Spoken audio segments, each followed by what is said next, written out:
Welcome. It's morning where I am, but if it's not morning where you are, then I'll just say welcome. Otherwise, good morning to everyone who's attending today.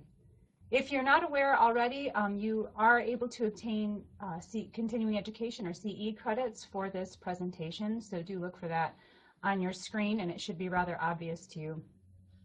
So I was asked to speak about epigenetic complications in myeloproliferative neoplasms.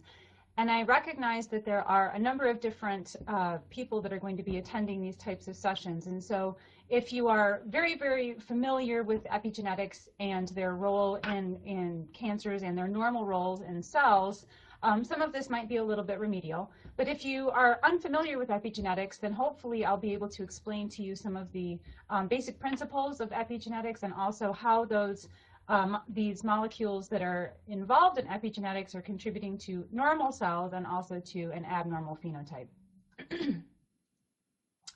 So the objectives for this talk today are, first of all, to be able to define epigenetics. I hope that I'll be able to explain that well enough that you can use a pretty good definition.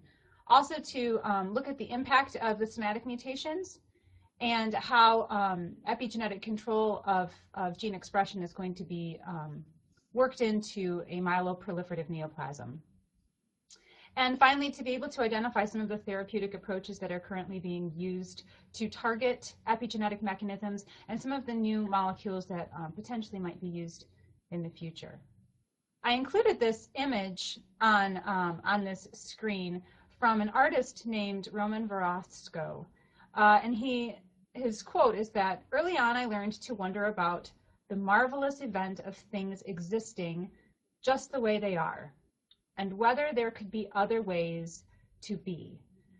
I liked this idea, this quote. I liked the image because he was a computer programmer and was looking at art in a different way and developing art in a different way than the traditional way of thinking about how art could be developed. And he was using computer programs to be able to produce his art.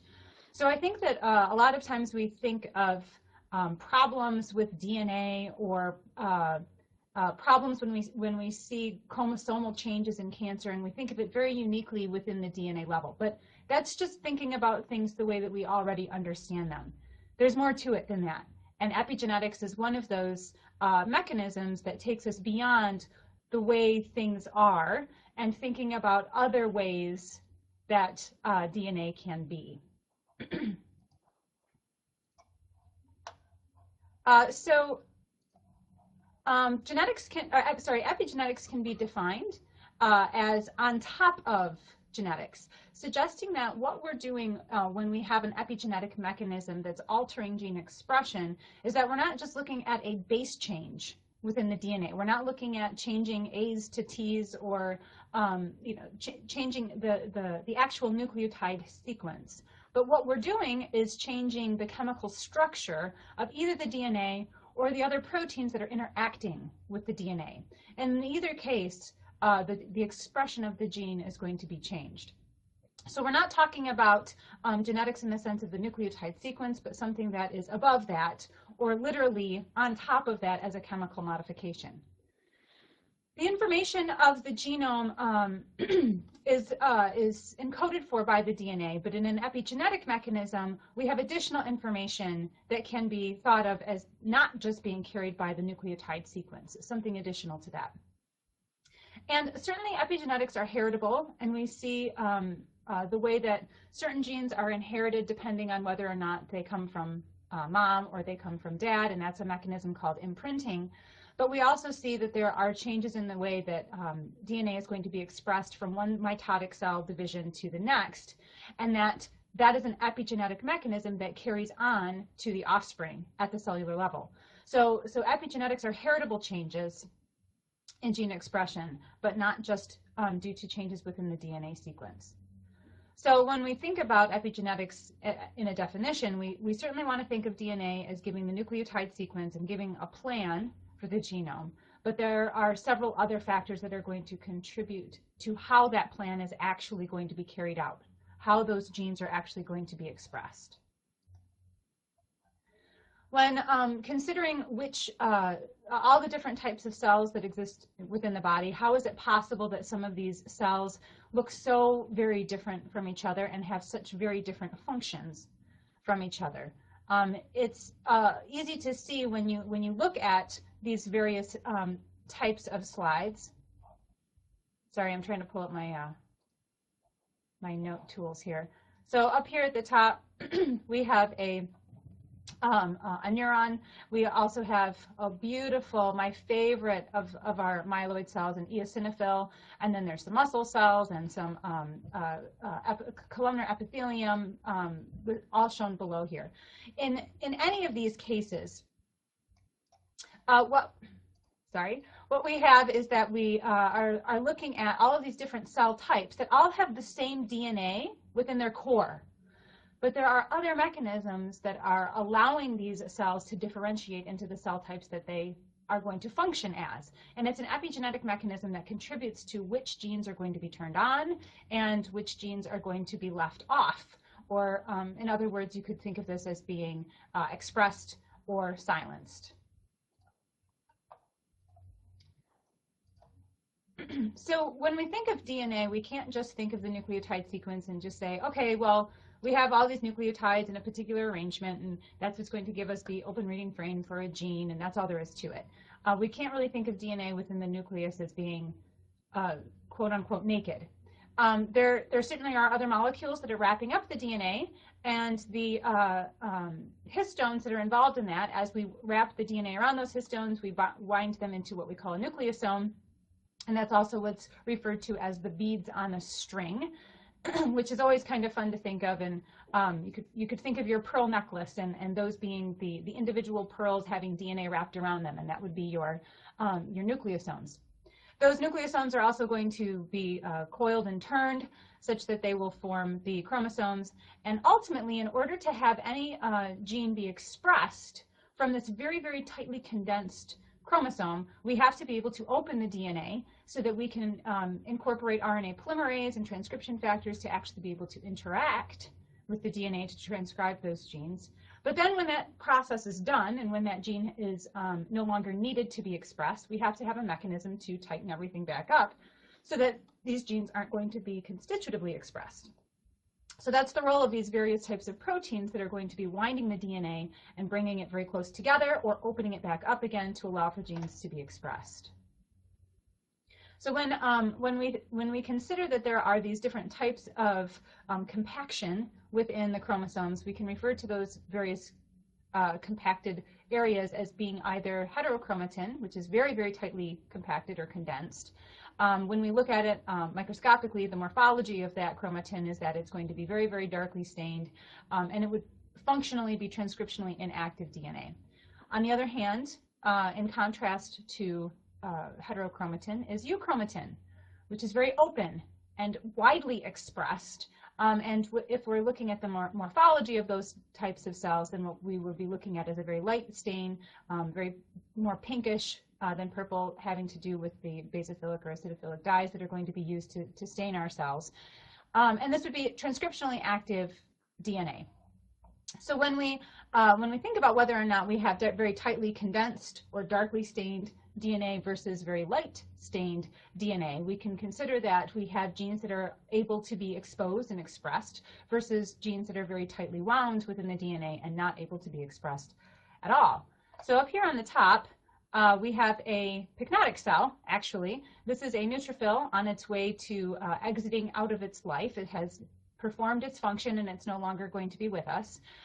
But it's a nice cell to consider along the lines of heterochromatin, because that chromatin is very, very, very tightly condensed. Probably a little bit more condensed than we would think of for any other normal type cell.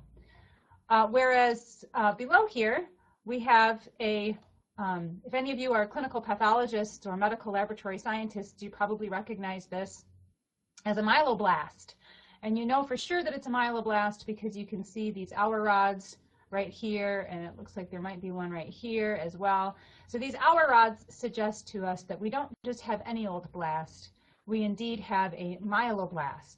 And I bring up these two cells because this brings us to this idea of myeloproliferative neoplasms And certainly we would be encountering myeloblasts and other myeloid cells like neutrophils within the context of a myeloproliferative neoplastic disorder. So the epigenetic code that gets us to this heterochromatin and euchromatin is going to exist in a number of different categories, but some of the most common categories that we think of have to do with DNA methylation, histone modifications, and non-coding RNA, also known as microRNA or silencing RNA, depending on what school you come from.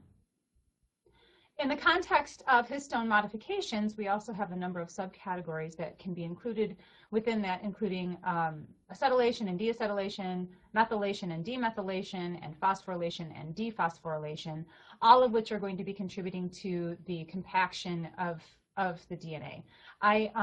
When I'm teaching about epigenetics and histones within a classroom setting, I tend to discuss acetylation most frequently because it's a little bit easier to understand than some of the other mechanisms. And that when you add acetyl groups to these histones, you're basically pushing the DNA out. And so it makes it easier for that DNA to be exposed to RNA polymerase because you're pushing it outwards. You take off those acetyl groups and you tighten the DNA back up, and it makes it more difficult for RNA polymerase to be able to transcribe those genes in those areas. So each of these categories more clearly defined. DNA methylation is when we have some sort of a chemical modification to the DNA molecule. And this is carried out by an enzyme called DNA methyltransferase. There are a handful of DNA methyltransferases, all of which I'm not going to discuss, but it's important to recognize a couple of differences that are more that we see with epigenetics more commonly. So with DNA methyltransferase 1, this is an enzyme that is involved in maintenance methylation. And so when we are using DNA methyltransferase 1, we are taking an existing DNA methylation pattern and putting it into the daughter strand during the process of DNA replication. So the origin of replication within a eukaryotic cell is going to be, well, actually within prokaryotes as well, but I only care about eukaryotes for the time being. The origin of replication, as it is opening up to be replicated, that origin, the parental strand is going to be methylated. And as the daughter strand is being generated, it stays as unmethylated. And so when we have this so-called hemimethylated DNA, it's a signal to the cell to suggest that replication's not quite done yet. Let's wait until this whole process is finished. And then DNA methyltransferase 1 can come back through the origin of replication and methylate adenine residues within that origin to suggest that now replication is over and we have this maintenance methylation that is going to be present. DNA methyltransferase 3, there's 3A and 3B. Both are involved in de novo methylation, and they are involved in the methylation of cytosines to a 5-methylcytosine.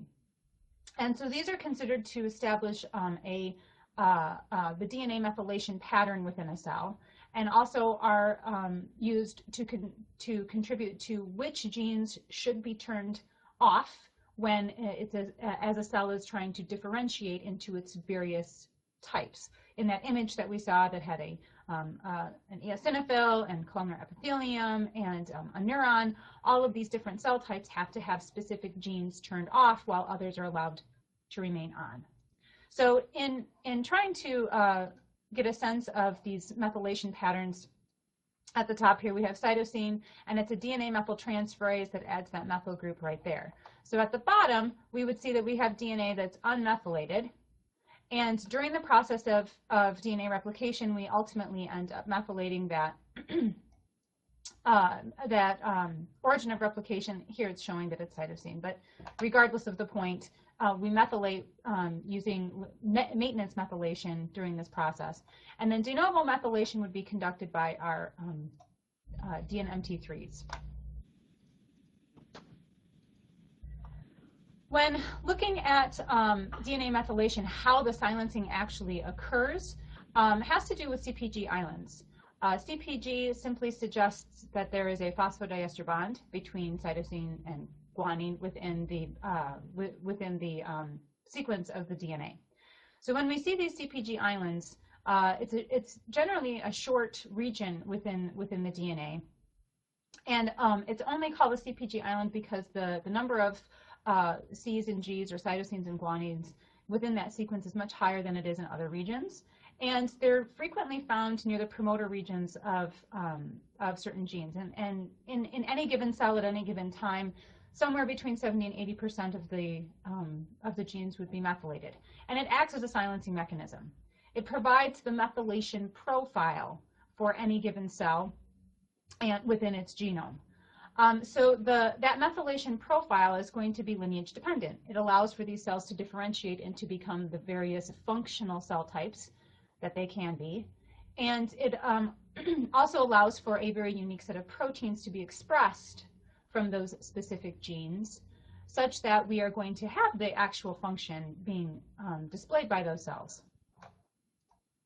In order for these CpG islands to be able to work, there's two mechanisms by which they do so.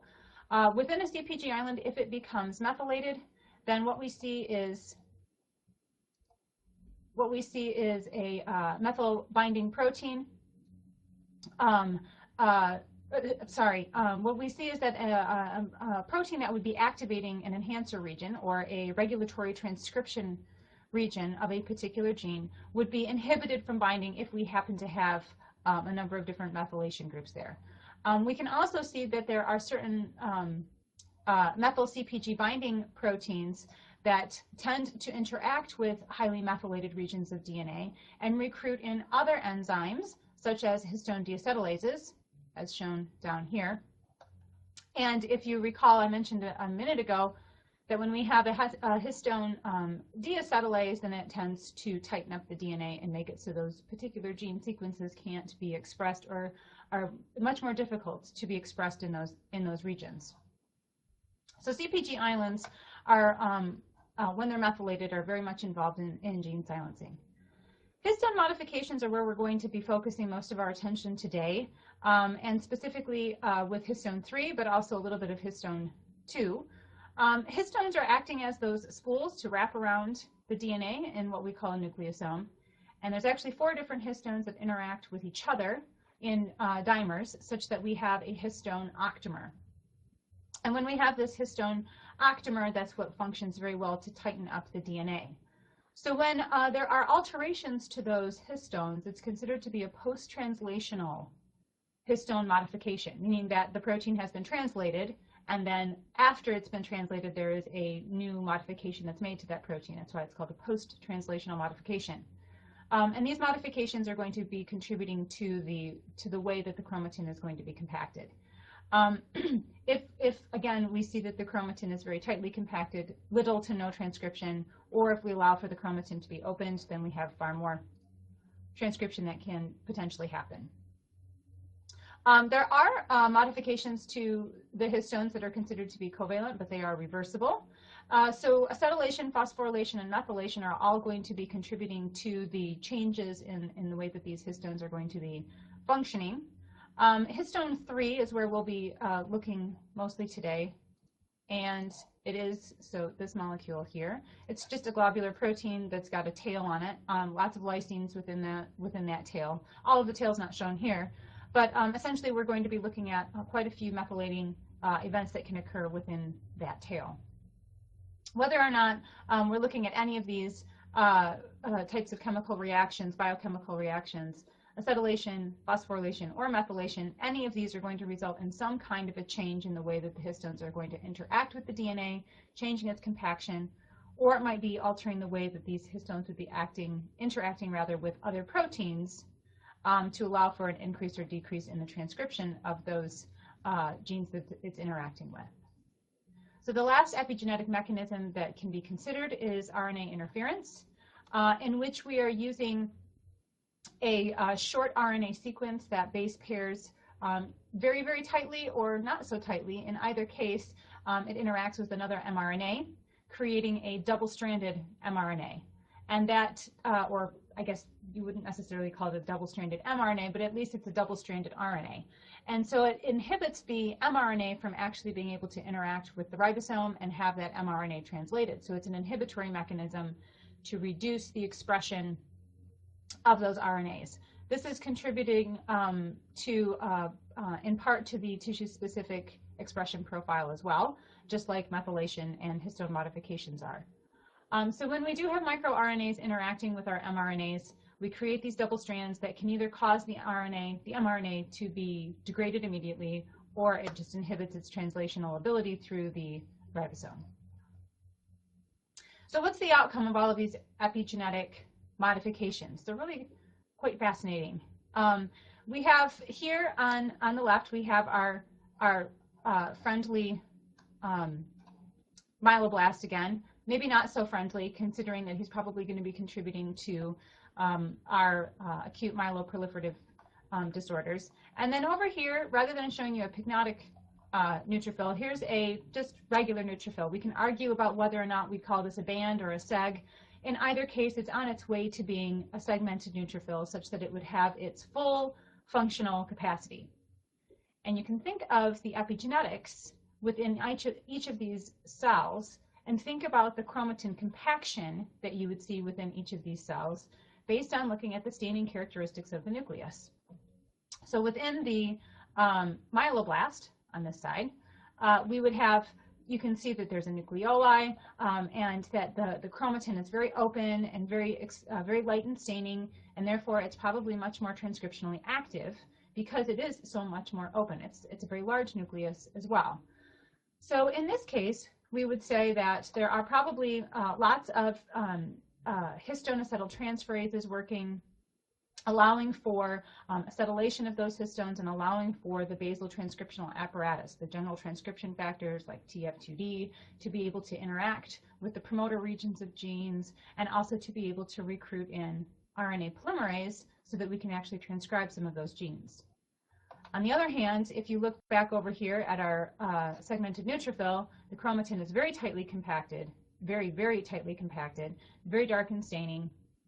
And so what we have on this side is that there's probably all kinds of histone deacetylases and repressors of histone methyltransferases and lots of other DNA methyltransferases that are silencing all different kinds of genes within those cells. So that the only genes that are going to be able to be functional are those that are going to be useful for the immediate outcome of that cell, for whatever it is that that cell is trying to work on at that particular moment.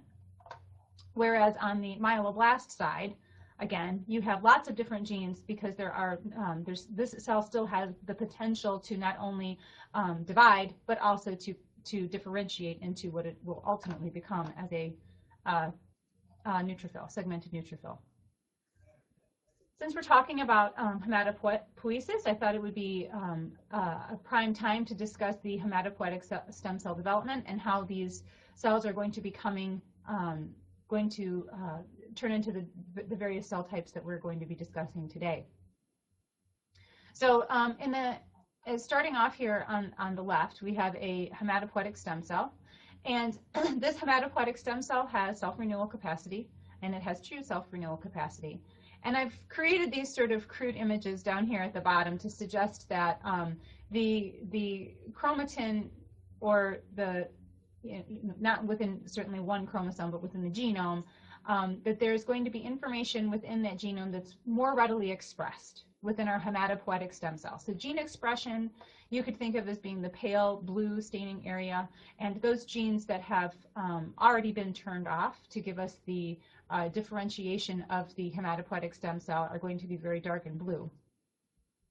Whereas when you reach some of the later cell types, like the common myeloid progenitor, the myeloid erythroid progenitor, the granulocytic myeloid progenitor, and all of these young progenitor type cells, the BFUE, the burst forming unit erythroid and burst forming unit megakaryocytic, and all of these cell types, what you have is now that you're starting to shut down some of those genes. You're tightly compacting those genes so that we are reducing the potential for other genes to be expressed and only allowing for those genes that are going to allow for differentiation along that particular line to be expressed. Once we reach the unipotential stage, somewhere around the colony forming unit stage, and beyond, certainly well beyond into the myeloblast stage, when we're considering that we're just concerned with the myeloid cells for this talk. That's when we're going to be shutting down lots of different genes. So you can see that you have much, much more dark blue staining area within that genome, and very little of the light blue staining area, because we have created an opportunity to only express those genes that are going to give us those particular cell types that will function the way that they're supposed to.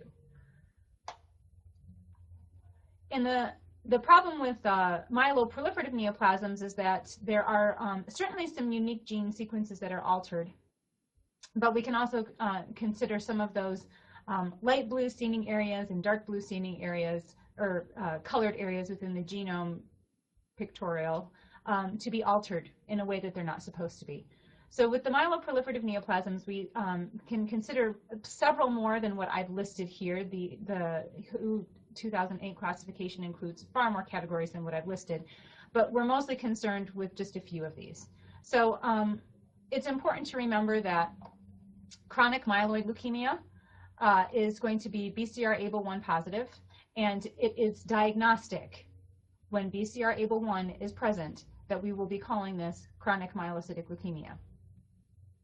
On the other hand, if BCR-ABL1 is negative, then we're going to be categorizing all of these myeloproliferative neoplasms along this particular umbrella, and there's a number of different gene sequences that are involved in contributing to the transformation of these different cell types in these disorders.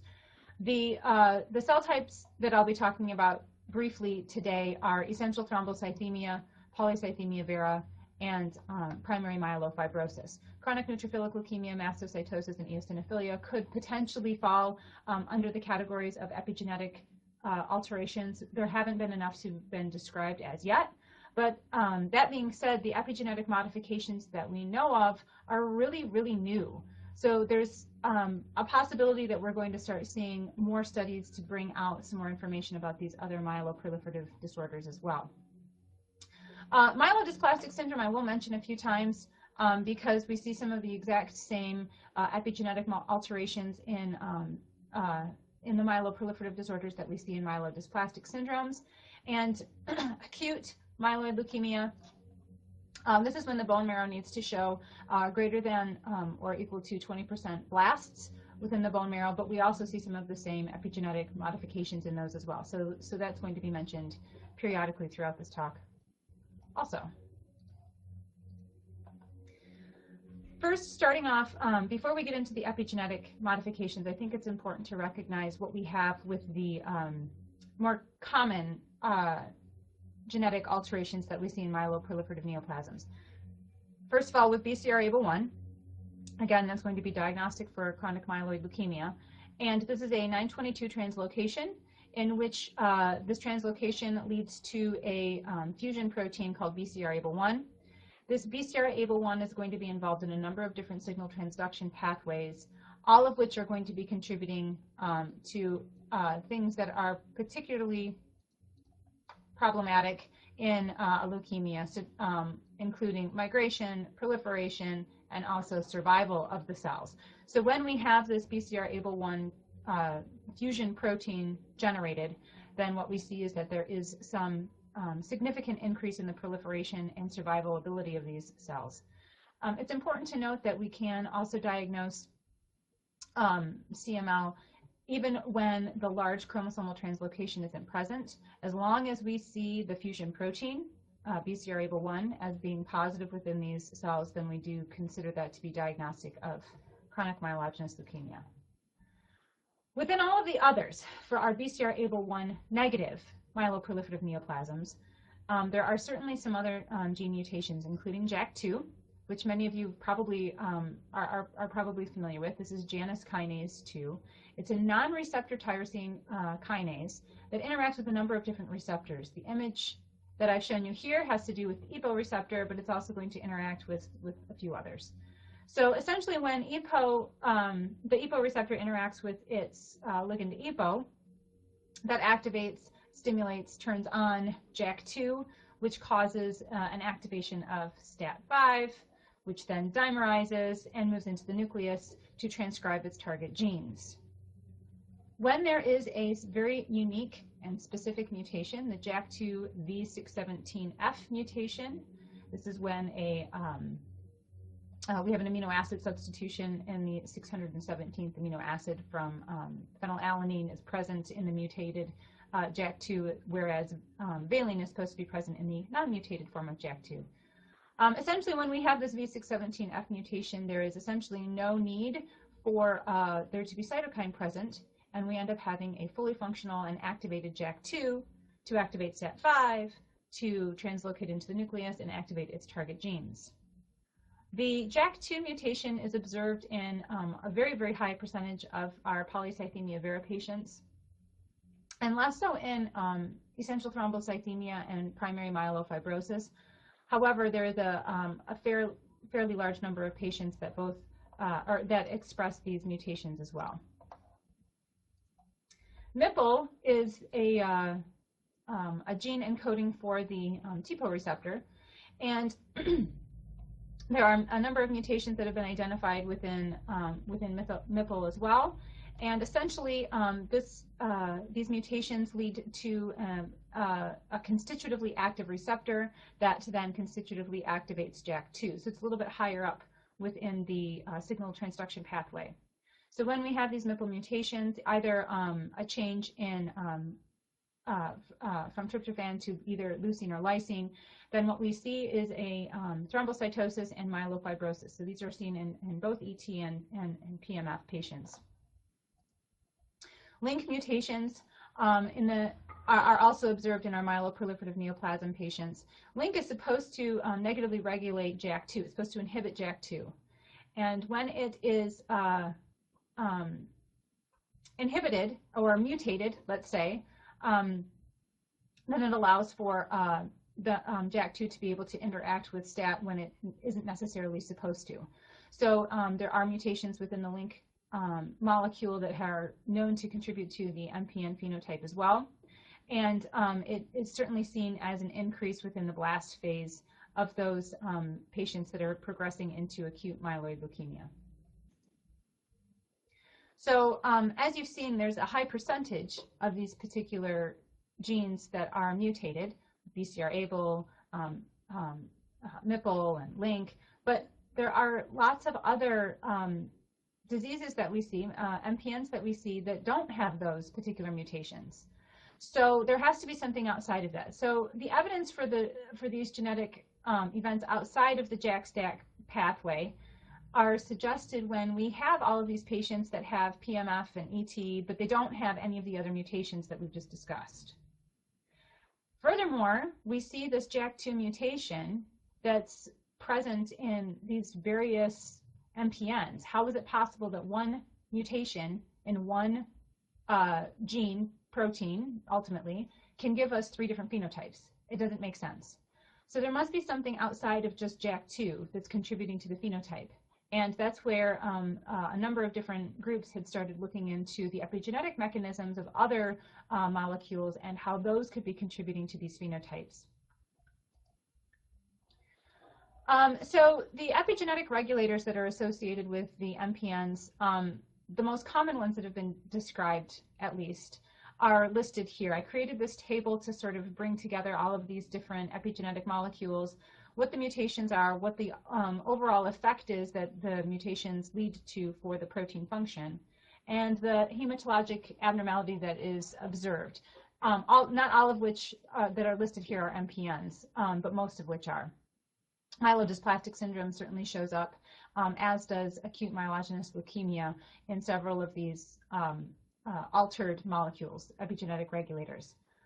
It's important to note that these epigenetic regulators don't necessarily have names that we would commonly think of in the eukaryotic world, in the human world, I guess I should say, because many of these molecules were first described in Drosophila, and our Drosophila researchers are a happy group of people, and they come up with some really cool names.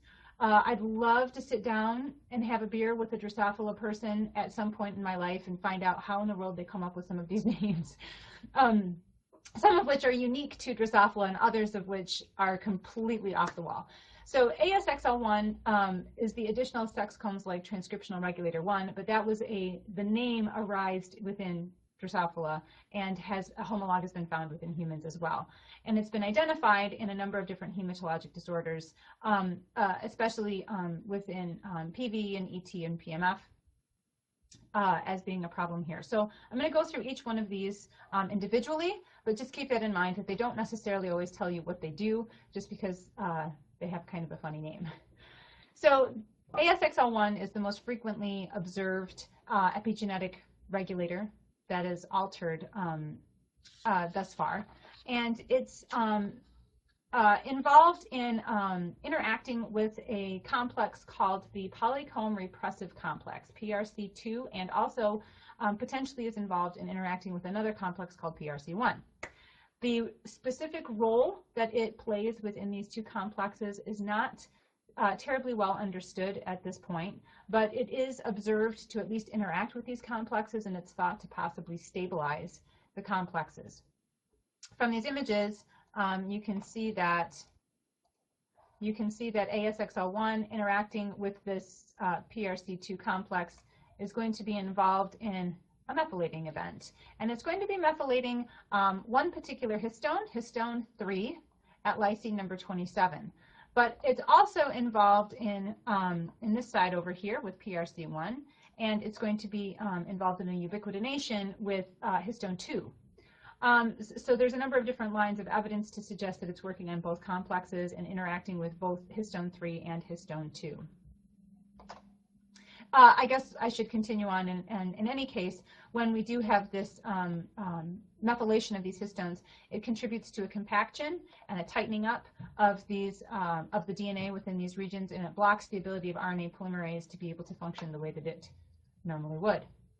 So the ASXL1 mutation was identified in myeloproliferative neoplasms. It wasn't identified itself in 2009, but it was identified in myeloproliferative neoplasms in 2009. So I mentioned earlier that many of these disorders are and mutations are rather new, and they've all been identified in the last 4 or 5 years. And so that being said, that's why there's still a lot of questions that are associated with how these epigenetic regulators are working. But there's a few things that are known. So in primary myelofibrosis and myelodysplastic syndrome patients, it has been observed that when there are ASXL1 mutations, that those patients do have a shortened survival. And the function of ASXL1 is, again, to modify the histones through interaction with the PRC2 complex, but how exactly it interacts with that complex is not well understood. But it does appear to be very important for ASXL1 to be present in order for that PRC2 complex to be able to function within hematopoietic stem cells, and very important to allow for differentiation along the myeloid line. And when ASXL1 is eliminated completely, it contributes to bone marrow complete failure. So when we have loss of function mutations within ASXL1, there is an essential reduction in methylation throughout the entire genome, and especially within that histone 3 at the 27th lysine within histone 3. So in losing this repression of gene expression, what we can see is that there are a number of different target genes, some of which are not well understood as of yet, but one of which has been supposed to be problematic is a HOX gene, HOXA9, and this is involved. This is a gene that's involved in development, and when we lose its repression, we allow for it to be expressed when it's not supposed to be, and this is potentially going to be contributing to the myeloproliferative neoplastic phenotype when we start expressing genes that are supposed to be involved in development in adulthood. So we see this chromatin being in a relaxed state. So again, here's histone number 3. The 27th lysine is not shown in this particular image, but you could suppose that there would be a number of different other molecules within this histone tail, and that the 27th lysine is where we have the potential problem. But recall that those histones are involved in wrapping up the DNA, and so when you don't have ASXL1 working the way that it's supposed to, the PRC2 complex can't work the way that it's supposed to, and there's no methylation that's going to be occurring to tighten up the DNA in those various spots. So the next epigenetic regulator that's most commonly identified, second to ASXL1, is the EZH2 molecule. And this one was identified in a number of different myeloproliferative neoplasms in 2010, and certainly also in MDS. And it's been associated, its alteration has been associated again with a shortened survival in those patients that carry an EZH2 mutation. So EZH2 is supposed to be the catalytic member of the PRC2 complex, and you saw that on the previous slide. You saw that ASXL1 was holding that complex together, but EZH2 is actually contributing to the enzymatic methylation or the methyltransferase activity of that particular complex. So when we have point mutations in EZH2, then there is a reduced ability to be able to silence various genes, and on the flip side of that, there is supposed an oncogenic role for EZH2 to be able to work as well. So we can see that there are both loss of function and gain of function mutations in EZH2, and whether or not those mutations happen to be present seems to, at the very least, seems to lead to the various phenotypes and the various types of cancers. So the EZH2 molecule appears to function as a tumor suppressor in myeloproliferative neoplasms, whereas it appears to function as an oncogene in several other cancers. Essentially, when EZH2, sorry, I'm kind of losing some of my tools here. When EZH2 is not functioning the way that it's supposed to, we end up allowing for genes to be expressed because they are going to be exposed. That lysine 27 is not on histone 3, is not going to be methylated. Whereas when we have EZH2 being overexpressed, then we have lots and lots of lysine 27 and histone 3 being methylated, and transcription is turned off. So it's interesting to look at this EZH2 molecule and how it's going to be functioning in either a tumor suppressor or oncogene.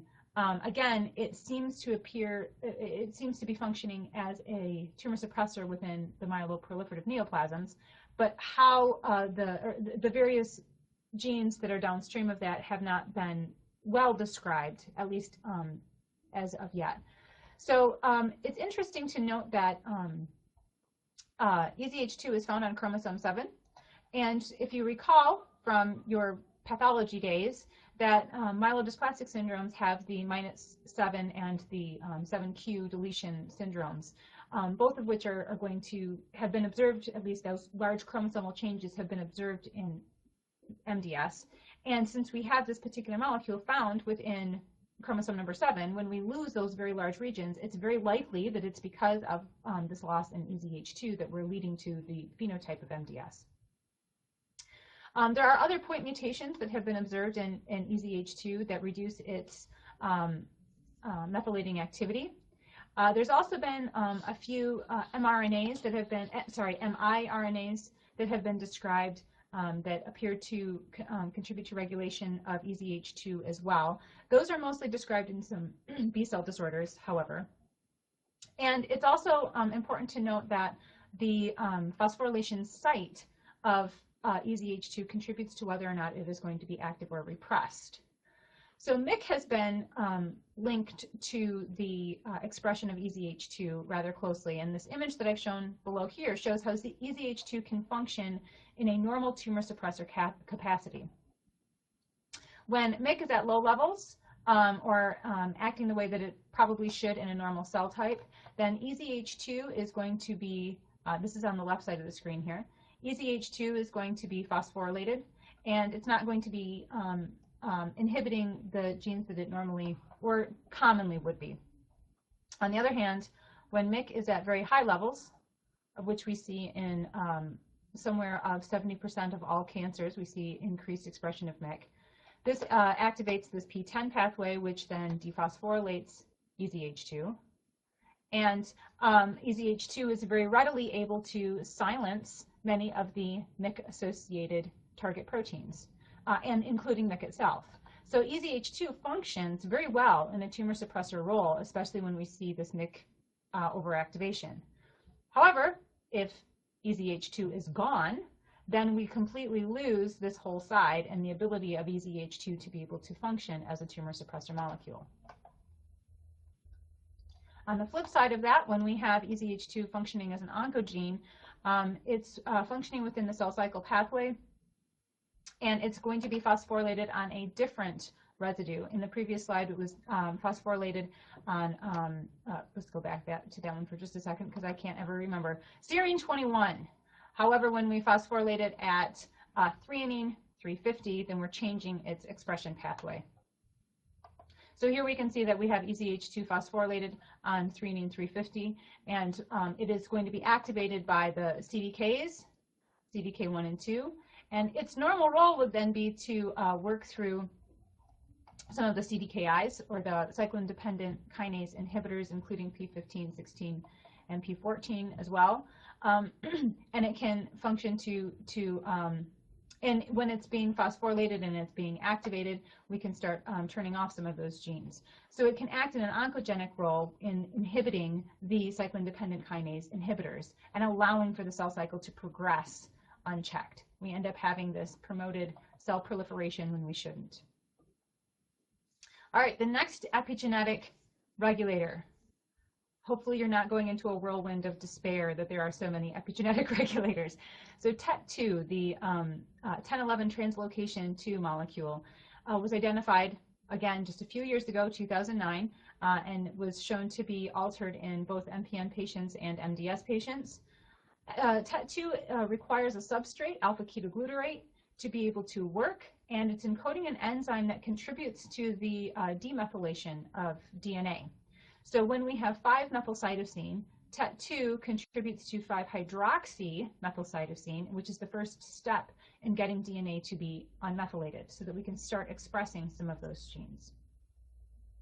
The mutations that have been observed in TET2 have been inactivating mutations, suggesting that TET2 can no longer allow for certain genes to be expressed, and it has been observed in all of the MPN subtypes so far.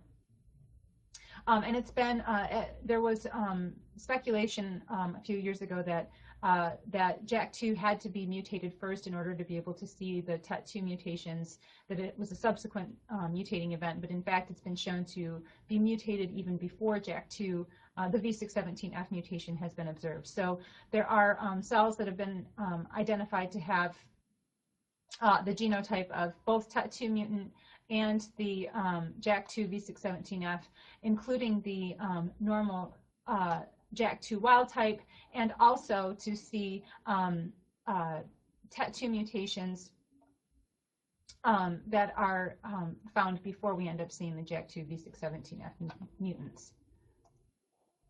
So in the context of the way that TET2 is going to be functioning, it's changing the way that our cells are going to be allowed to self-renew, especially when we're looking at the hematopoietic stem cells. So up at the top here, you can see that there are certain genes that have these 5-methylcytosine regions, that TET2 is supposed to be involved in helping to demethylate those regions, such that we are going to take our hematopoietic stem cells and block the ability for them to undergo self-renewal and start differentiating in an appropriate fashion. On the other hand, when we eliminate TET2 from being able to work the way that it's supposed to, those methylated regions are not going to have the same demethylation patterns that we would typically see. So not only can we see some of the self-renewal of altered cell types, but we can also see a dysregulation in the differentiation of the cells, leading to the MPN and several other myeloid proliferative disorders phenotype. So MDS has been observed with these sorts of TET2 mutations as well.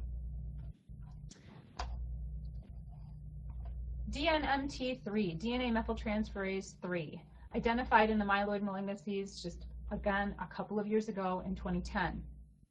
Recall that DNMT3 is supposed to be involved in de novo cytosine methylation and establishing the methylation pattern within cells so that they can become the functional cell type that they're supposed to.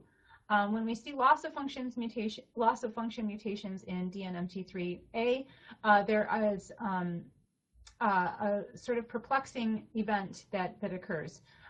There has been observed for there to be some correlation with DNMT3A mutations and the gene expression that should be present, but there's also been observed to have no phenotype at all from these DNMT3A mutations. It's because it's a rather new one, we still have to do a little bit more research in finding out how DNMT3 is going to be working to contribute to the phenotype, but certainly it has been involved in the MPNs at some point. So the DNMT3s, DNMTs, you can see, are going to be involved in over here in methylating again that lysine 27 on histone number 3 and contributing to whether or not those genes are supposed to be silenced. So the genes that are supposed to be repressed for our normal stem cell differentiation appear to be contributing to an upregulated and hypomethylated phenotype in the MPNs. IDH1 and 2, the last one of the epigenetic regulators, I promise. This one is identified in both MDS and MPNs within the last 4 years in 2010, and they've been observed in blast phase of MPN, or the transition to acute myeloid leukemia, and has been observed in primary myelofibrosis to have a much worse survival rate in those individuals. If you recall glycolysis, our IDHs are involved in the decarboxylation of isocitrate to give us alpha-ketoglutarate. Alpha-ketoglutarate, if you recall, was that substrate for TET2. So we actually need functioning IDH1 and 2 to be able to give us the appropriate response of TET2. So when IDH1 and 2 go wrong, we're not producing the appropriate substrate for TET2 to be able to function the way that it's supposed to. So IDH1 and 2 is the only molecule that appears to have a gain of function mutation and to somehow act in like an oncogenic type role, such that when we see these mutations, we have altered enzymatic activity of IDH1 and 2, and it essentially pulls away alpha-ketoglutarate from TET2 such that TET2 can no longer work the way that it's supposed to because it doesn't have its appropriate substrate. So it results in a methylation profile of those genes that would be required to help properly differentiate to the functional forms of those white cells, myeloid cells. So we end up seeing in those individuals that have IDH1 and 2 mutations, we end up seeing decreased survival, but especially in primary myelofibrosis. So this is a pathway that came out of the ASH book a couple of years ago, and I have all the references for all these images at the very end of this if you are interested in going back to look at what some of these different papers were. But what I really liked about this mutation is not only did it, or this image rather, is not only does it show all of the mutations. You've got JAK, you've got MPL, you've got LNK, and then there's a few others that I didn't even discuss. There's also Sybil that's over here. But what's great is that you can also see that you've got all of your epigenetic regulators, IDH1 and 2, TET, and here you can see that when you're not producing, not using IDH1 and 2 the way that you're supposed to, then you alter the way that TET is ultimately going to be used. There's also the EZH2 mutations contributing to there's that lysine 27 on histone 3, and ASXL1, which is involved in the histone 2, but it's also involved in histone 3. IKZF1 mutations, which we didn't discuss today, but those have also been suggested in some myeloproliferative disorders as well. And then the last epigenetic regulator here, DNA methyltransferase 3, all of which are contributing to an altered phenotype in these particular cells. One additional molecule that's been suggested as being problematic as an epigenetic regulator is JAK2. But wait a second, I thought JAK2 was just mutated and it causes some problems and as acting as a tyrosine kinase. It's also been shown to potentially function in an epigenetic capacity as well, in which JAK2 is supposed to just be seen in the cytoplasm, interacting with its various receptors. However, it's also been observed within the nucleus. So how is it possible that it's getting into the nucleus, and what in the world is it doing there? It appears that it's contributing to chromatin compaction and the some post-translational modifications to histone 3 again. It's been shown to phosphorylate histone 3 and displace a molecule called HP1A, HP1 alpha, which is involved in altering euchromatin to heterochromatin. JAK2 has also been shown to interact with a protein arginine methyltransferase, shown right here, PRMT5, and to help to phosphorylate that molecule. Notice here that the JAK2 V617F molecule is what is predominantly functioning to aberrantly alter these proteins to change chromatin compaction, and that when we end up having that mutant JAK molecule, that this reduces the methylation that's seen genome-wide within the nucleus, and that's contributing in a potential epigenetic pathway in a way that we weren't necessarily thinking of JAK2 to be able to be function within these cells. So now to some of the therapeutic possibilities for epigenetics. There are histone deacetylase inhibitors and DNA methyltransferase inhibitors that are FDA approved. Decitabine and azacitidine are two of the DNA methyltransferase inhibitors that are commonly used, and verinostat is the histone deacetylase inhibitor that has been shown to be effective as well. And if you look up here at the top, you can see that you've got you're changing your closed chromatin to an open chromatin when you have histone acetyltransferase, and when you have a histone deacetylation occurring, you're taking that open chromatin and changing it back into closed chromatin. So aside from the molecules that are being used that are FDA approved, certainly we need to know that there is a epigenetic mechanism being involved in one of these myeloproliferative neoplasms, and it makes it much easier to be able to use these therapeutic options. But there are still some problems with the FDA-approved molecules, and of course we don't have 100% cure rates. So that being said, there's lots of other molecules that are being tested, most of which have not yet made it to clinical trials. Zabulurine is one of those that has been tested clinically. It does appear to be orally bioavailable, which is very nice, and it functions as a cytidine analog, such that it forms a covalent bond with DNA methyltransferase, and it's going to be incorporated into the malignant cells, certainly because those cells are dividing more rapidly than others. So we see this incorporation during DNA replication, and then DNA methyltransferase is interacting with this molecule at that time. The problem so far that's been observed with this particular drug is that we have to have much higher concentrations than we've seen with some of the other drugs, which most commonly leads to some kind of a cytotoxicity. MG98 is an antisense oligonucleotide, or some kind of an RNA inhibitor, if you will. And it has made it into phase 1 clinical trials, but there's been really inconsistent outcomes with this particular compound, in that it's not been showing to knock down the DNMT1 molecule the way that it was intended to. And so we don't necessarily see great uptake with this particular drug. But essentially it's supposed to be inhibiting by acting as a antisense molecule. We also have RG108, which is a DNMT1 inhibitor. There aren't too many DNMT3 inhibitors as of yet, but DNMT1 has been tested in order to identify the potential for other DNA methyltransferase inhibitors for the future, but also in just reducing methylation in general. So it has been, this RG108 has been shown to interact with the active, with the enzyme binding site, such that it reduces the ability of this molecule to be, of DNMTs to be able to methylate the DNA.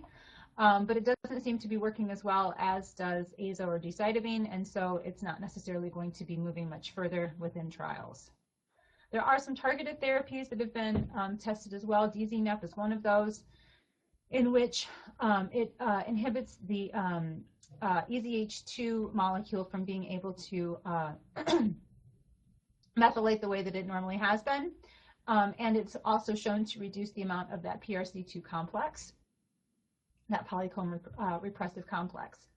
It's shown to so far promote apoptosis in some cancer cell lines, which is a very good thing, but has not been shown to be effective yet in humans. And it does appear, importantly, to promote erythroid differentiation. So we can at least see that we are blocking that hematopoietic stem cell self-renewal and allowing for differentiation to take place. A couple of IDH1 and 2 inhibitors have been used, but they're not yet in clinical trials.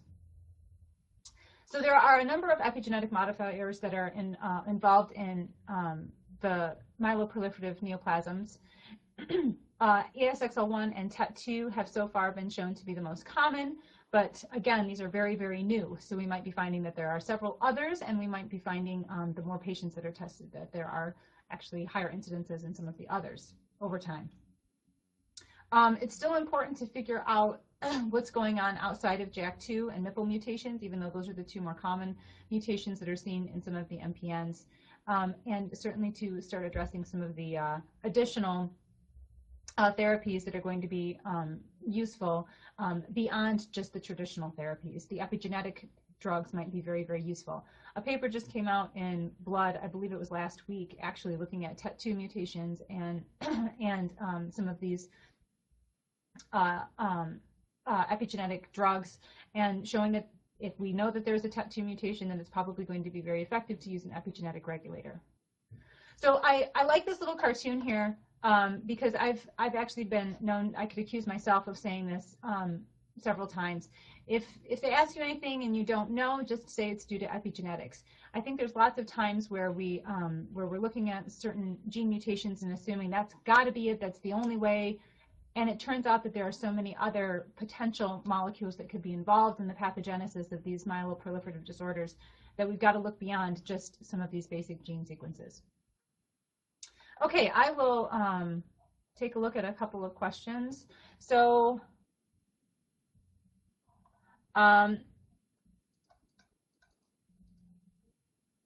we have a question here asking about whether or not there's epigenetic treatments, and I think the last part of this pretty much just explain some of that. And here's a question about DZNF on ovarian cancer cells.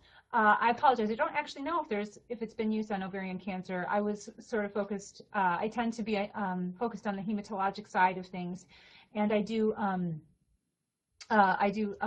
consider myself a hematologist and a molecular diagnostician. So I've been looking mostly on those. I'm not sure if there are any additional effects of the DZNF on ovarian cancer cells. I'll hang around for a little bit if there are any other questions.